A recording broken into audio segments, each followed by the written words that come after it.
ایسا شخص جو اللہ کے عذاب سے نہیں ڈرتا اس کا ایمان ختم ہو جاتا ہے۔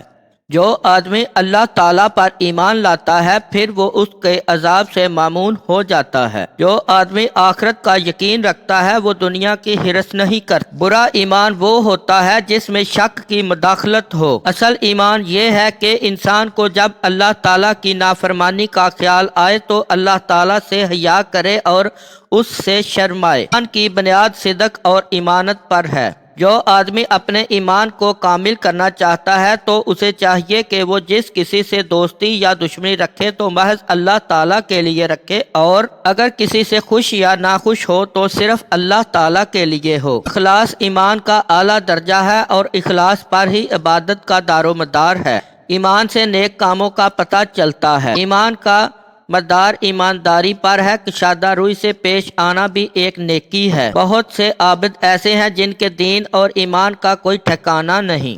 تسلیم میں ایمان اور توکل میں حقیقت ایمان کا وجود ہے۔ اپنے ایمان کو یقین کے ساتھ مضبوط کرو کیونکہ یہ دین کا بہترین جز ہے۔ جو اللہ تعالیٰ کو واحد اور ایک جانتا ہے وہ اسے مخلوق سے تشبیہ نہیں دیتا۔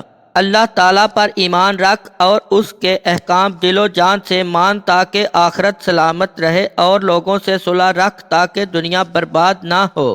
اچھی طرح پاک دامن رہنا اور تھوڑے مال پر قناعت کرنا ایمان کا ستون ہے۔ مومن کی شرافت اس کا ایمان ہے۔ سب سے اچھا آدمی وہ ہے جس کا ایمان خالص اور یقین صادق ہے۔ اللہ تعالیٰ پر ایمان اور لوگوں کے ساتھ احسان کرنے سے بڑھ کر انسان کے حق میں کوئی زیادہ مفید ذخیرہ نہیں ہے۔